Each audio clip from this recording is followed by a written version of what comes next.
Good morning, everyone. Thank you for joining our Dharma assembly in Pureland, the first one of the new Lunar New Year. Well, it's Asian calendar for you. Weird also. Okay. Boy, it looks pretty bad. The floor looks very bad. It's just that area. That's it. Why don't we hire some floor worker, someone who's good enough to sand it down and restain it, okay? I pay for it, no problems. We make mistakes. Your job as abbots is to, number one, ensure the safety of people. You always look at whether or not people are safe, okay? That's the first rule of thumb. You see something in danger, nails sticking out, or sharp corners, you make sure that's addressed right away. Because someone gets hurt, it's on you. Number two, property protection. Okay, the property are given to us by the Buddhas and the Dharma protectors and the faithful. So it's our job to protect the assets, the triple jewel. Okay. So you avoid damages first. The work comes second. It's prevent damages. All right? You take precautions to protect the properties. All right. First of all, we have some good news we'd like to share with you. One of our longtime co-cultivator in Portugal, Angela, has given birth to a healthy baby, a very healthy baby. So, congratulations to her. And I hope we can make more and more babies. You can make more babies, okay? I can't make babies. Not anymore. Okay? And I have a new thing. If you get 4 babies, I give you 20% discount.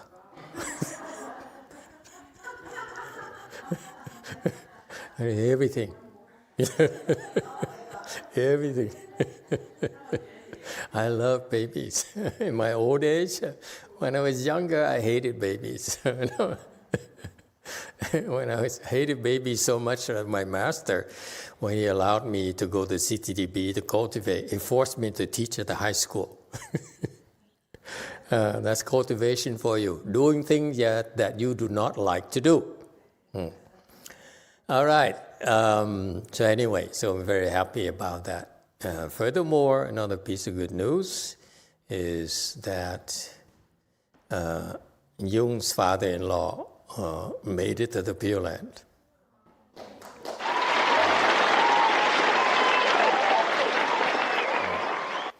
And as long as we're there, we'd like to share our condolences to Christopher Loy, whose father just recently passed away.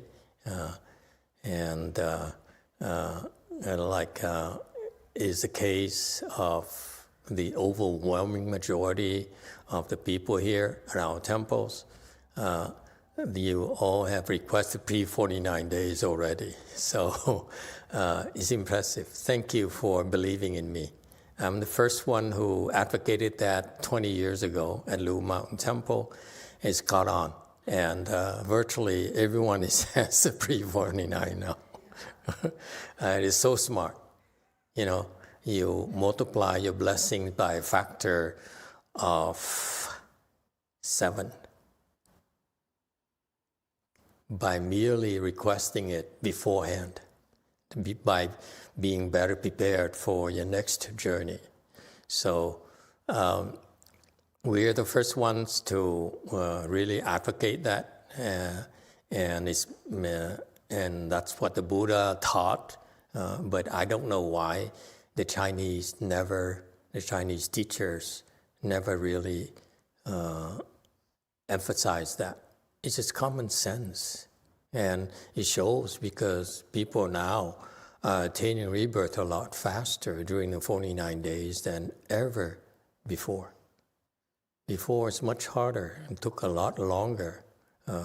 Now, because your blessings are like 7 times more than when you request beforehand, it's so much easier, so much faster for the deceased.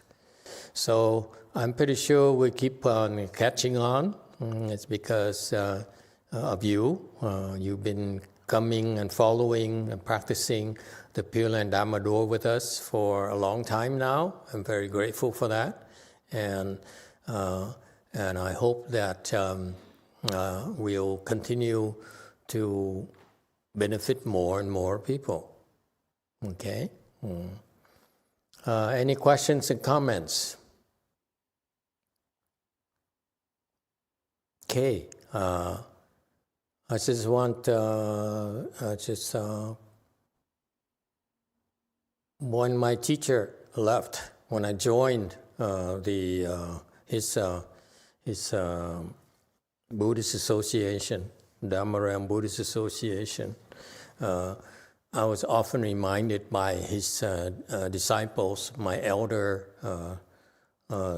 Dharma brothers, ex-Dharma brothers, that Master Xinhua asked for 3 things from our generation. Okay, education, translation, and training of the next generation. Because it was what he excelled at doing when he was still alive, and it shows everywhere. Education is very impressive. Educated us, brought the level of education, understanding, knowledge of Mahayana to the next level. Trained a lot of enlightened disciples. Okay, and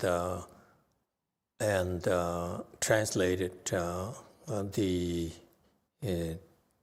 Chinese teachings, his teachings into English, which is really, really very high standards, very, very high. I owe them that. And that I first learned about Master Xinhua's teachings via his translations, the English translations. Okay, I'm still grateful. I'm very grateful for that. And so now's the time. I don't have a whole lot of time left. I intend to bring those 3 tasks to the next generation. I've been patiently waiting for his children to do their jobs, and I've seen what they've been able to do. I intend to bring it to the next level. Okay?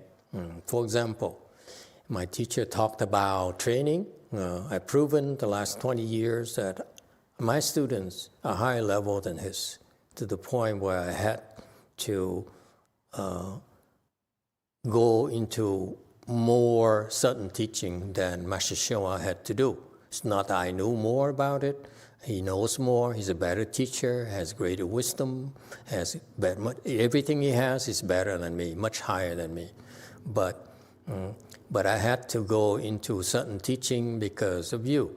Your level is so impressive that his teachings is no longer good enough for you. Okay, for low-level people like his disciples, it's not enough for you. So we've been doing that. I've been propagating the Chan Dharma door, and by training you how to reach much higher levels than before. Okay, higher level have ever been able to be reached in the United States. Okay, and I think I'm running out of room. I don't have much more runway left, but I want to continue to train more and more of you to reach higher levels than his students. Okay, I want more, maybe a factor of 10 more, 10 times more. If we're given the chance to, we're given enough support, we will do a lot more, all right? 10 times meaning a lot more. 10 times is copying the Avatamsaka system where 10 meaning many, many more. All right? So modestly, we say 10 times more because I think it's doable. Okay? And so I intend to do more, train more, and also along the way, I will train the teachers, teach the teachers so that they can replace me in training the fourth generation of Mahayana, okay, in the U.S. And so that's the first thing. We're going to do more than the current generation, his successors, his Dharma heirs, in training. We've proven we're able to do that. We're going to do even more than that. We're going to train the trainers. That's the next step for me. All right? And as to translation, I'm not simply happy with translating his teachings. I feel that a lot of Chinese teachings are more advanced than his, okay? And because I'm pretty sure that these teachers are more higher level than Master Xinhua, as well as the need for more depth in the Mahayana in English. Okay, so we'll translate more and more of the great sages. We've seen them. We've seen like Master Qingliang, Master Tuta. I revealed to you. I feel they're very, very advanced. All right, and so we continue to translate more. Okay, and this is probably the slowest thing for me because I really have limited resources. Whether it's financial, whether it's manpower, but this is probably, I see maybe in the next 20 years, continue to do the training and education, and the last 20 years, 10 to 20 years of my career will be focusing on making money. Excuse me. On translation, okay? Put together a translation team, train them to translate, and all the teachers, great teachers, because we need to have the great Chinese, the Chinese great wisdom translated into English, okay? For example, Master Qingliang had some very profound teachings that Master Xinhua never taught, never even touched on that. And maybe towards the end of my career, I will have a chance to explain that and translate that and teach you that, because that's very important for the future generations. Okay, so translation is very important. I agree with Master Xinhua. Okay. And this is how I repay the kindness bestowed upon me from you and from the Buddhas and Bodhisattvas, okay, by adding more literary wisdom. As far as education, education is very important. Master Xinhua started by telling his students to set up high schools, elementary schools, Sunday schools, Buddhist universities. I happen not to agree with that. Okay, it consumes a lot of resources, and the effect is too limited for me. The last 20 years I've been around, I've seen what they produced. I am not impressed. University, DRBU, Dharma Realm Buddhist University, to me, has no leadership, has no real good teachers. Okay? And that's a limitation. If you want to teach people, to me, education is not just knowledge. If you want knowledge, go to a regular university because they are scholars. We're not. Okay, we don't want to compete against those scholars. They excel at being scholars. They get financial support and a lot of support from all over the world to do their scholarly work. There's nothing wrong with that.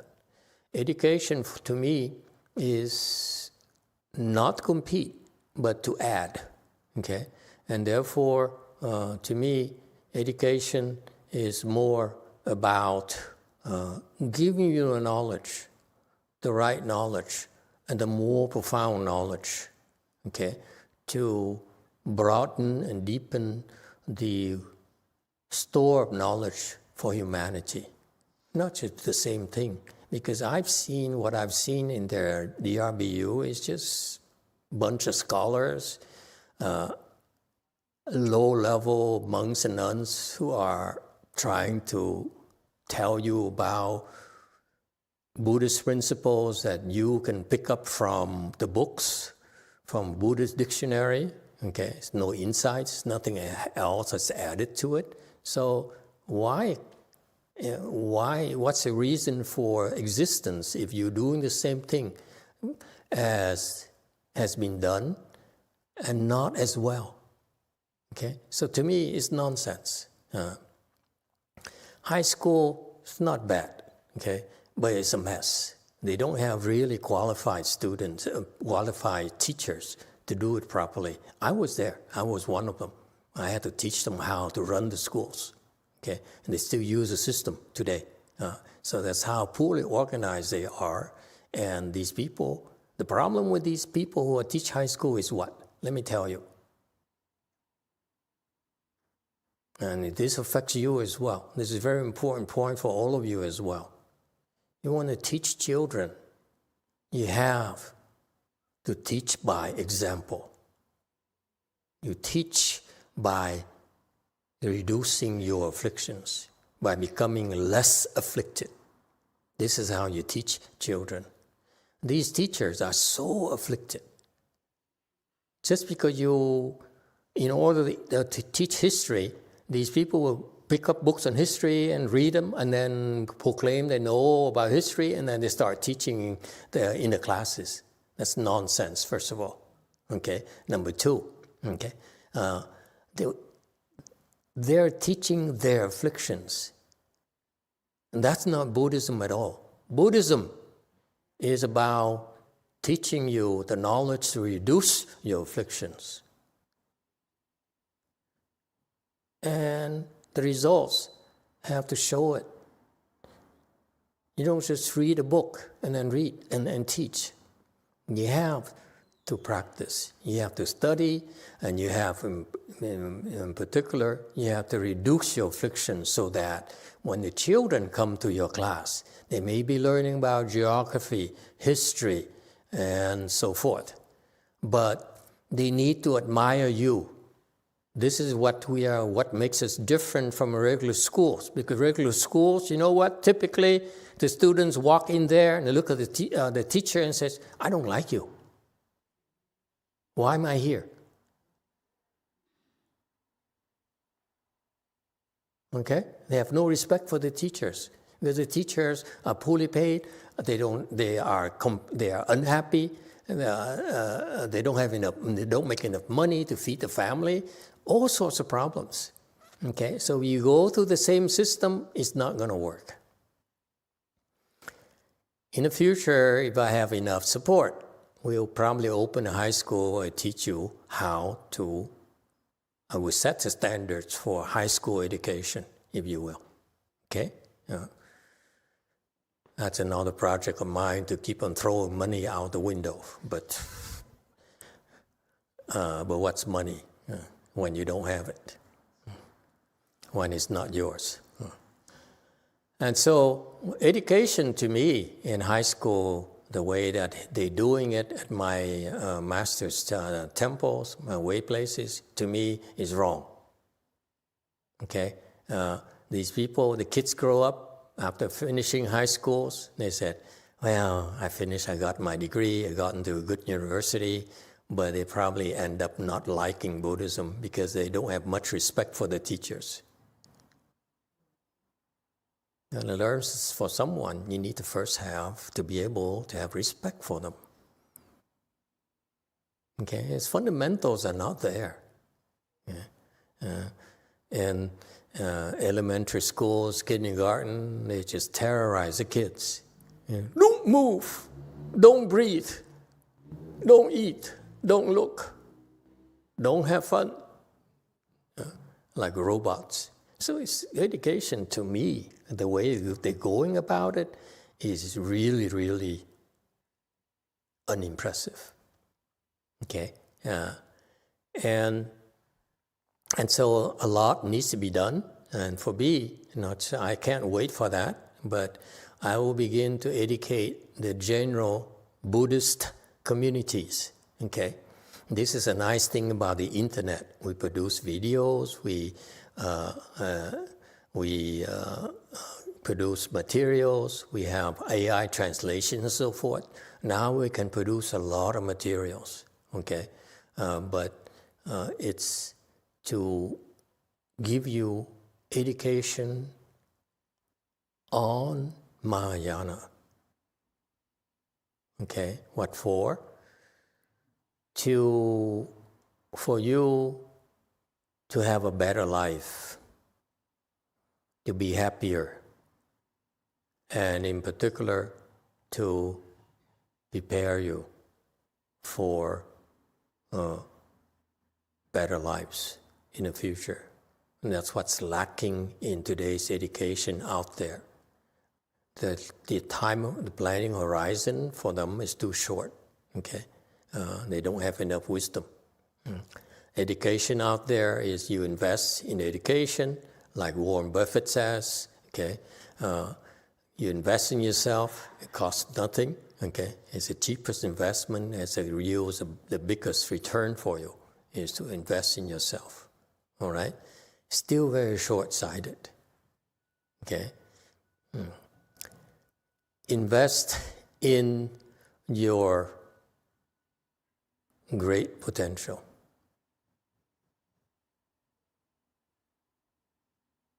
Okay, I look at you, I see so much potential that can be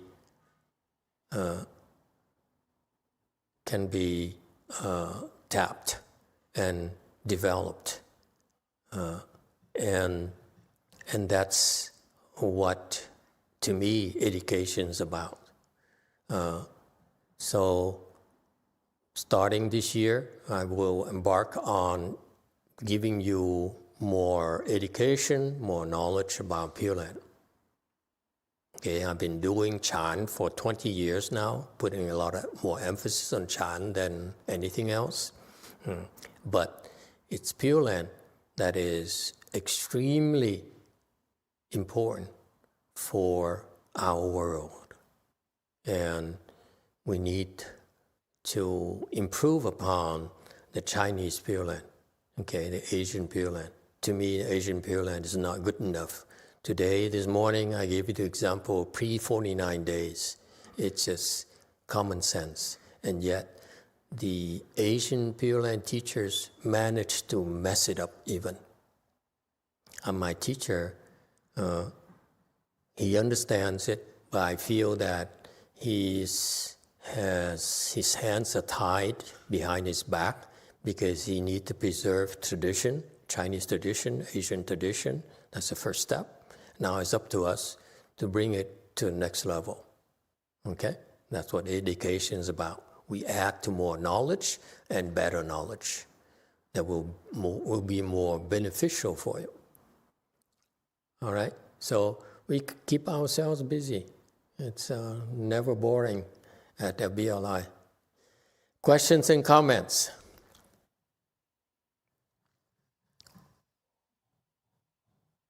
Three. Thank you, Master. The Associated Press returned to the relics exhibit, and they posted an article that I'll share with you. I'll send to your email or text, and then eventually I'll post it on American Mahayana. I haven't had a chance to look at the whole thing because it came in during ceremony. So anyhow, I think it'll be good. I'll send it to you right now.